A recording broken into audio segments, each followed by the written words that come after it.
I'm in heaven. We've got the beautiful blue-green turquoise no-name lake, my favorite Alpine Cirque Lake in all of Oregon. You got the rich, deep texture of broken top. Got the rustic striations. To pan around and show off this incredible mountain range. Look at those purple streaks. It's got a purple glow. It's effervescent. Oh my gosh, this area is truly magical. Got my favorite mountain, and we've got my favorite Alpine Cirque Lake. As I continue to get back on the trail and hike along. So this was a hike from Todd Lake, 13.5 mile, 2,600 foot elevation gain hike. And now I'm back on Broken Top Loop. I'm past my midway point.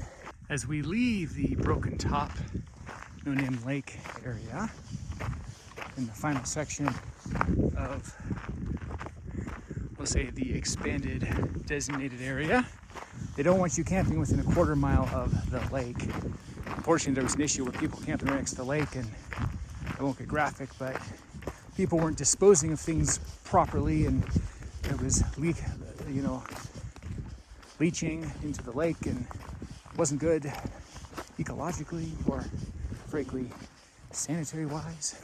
So they unfortunately had to change the rules and say you can't camp right around the lake because people were not doing it correctly.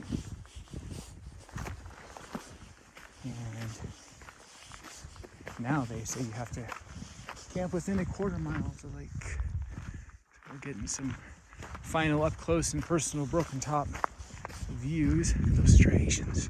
It's beautiful. And I'm getting ready to leave the Broken Top zone. But this is such a magical hike through Three Sisters Wilderness that both coming and going are quite majestic. Now I'm enjoying epic views of the beautiful Mount Bachelor, one of the top 2 skiing mountains in the entire state of Oregon. And right now we're kind of seeing naked Bachelor. We're right at the end of October, or I'm sorry, right at the end of the summer, beginning of October, and snow is melted. In a few weeks, that mountain straight ahead will be a white, wintry wonderland. But for now, you can actually kind of see the striations and textures of the mountain itself. So kind of interesting narrow window to actually see the real mountain. So today being October 12th, kind of interesting.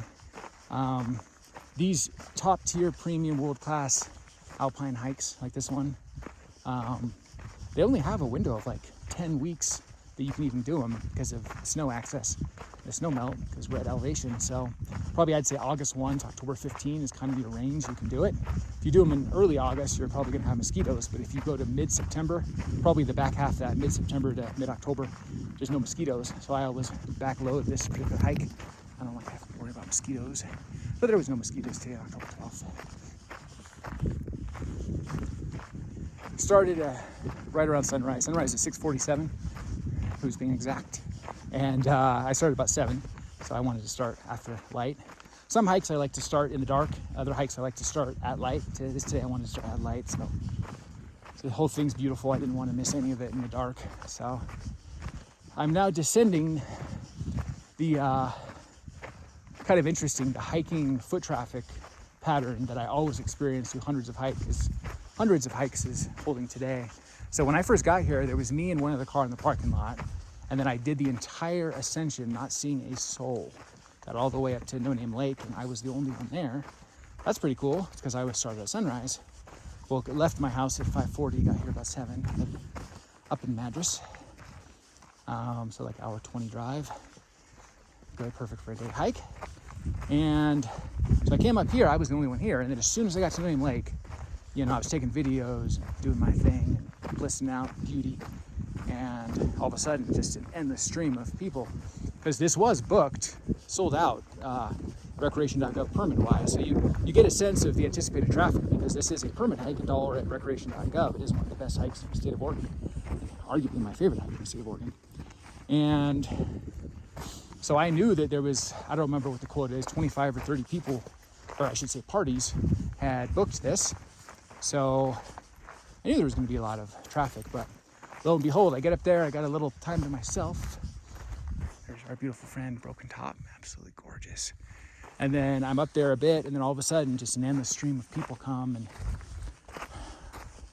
I think almost everybody who booked came in the last couple hours. So I was up there a bit, taking videos, and I wanted to go up to the top and check out Ben Glacier. Absolutely beautiful. But I just an endless stream of parties coming up behind me. So I guess I was the first party for the morning, starting at sunrise, and all of the parties. So now a bunch of people. I left No Name Lake Basin, the Broken Top area, hopping. I mean, there's like over a dozen people there, like almost 2 dozen people there.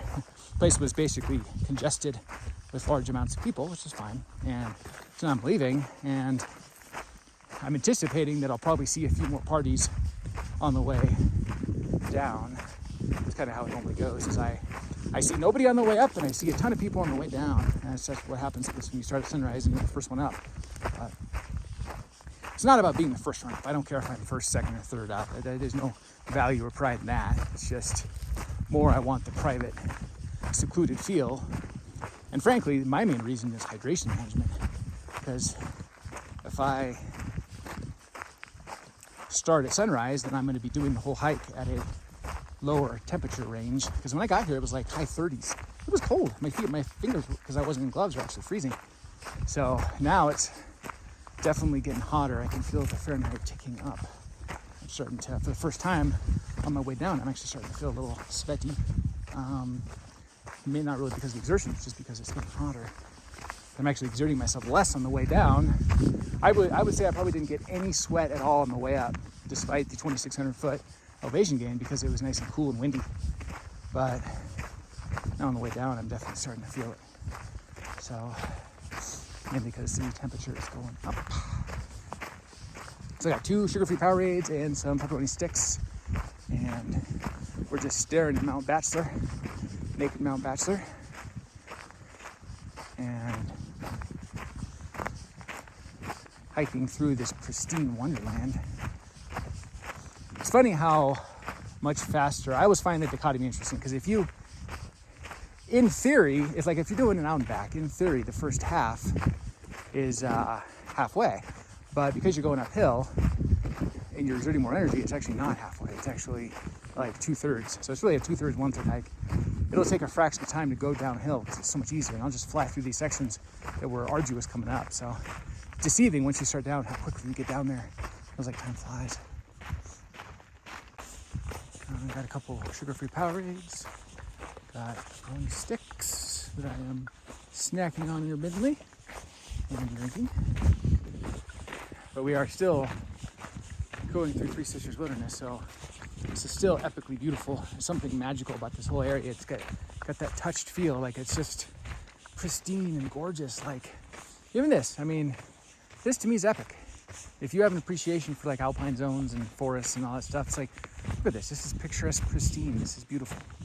Like I enjoy every step of this hike. It's not just about the end point. We are traversing through an alpine wonderland.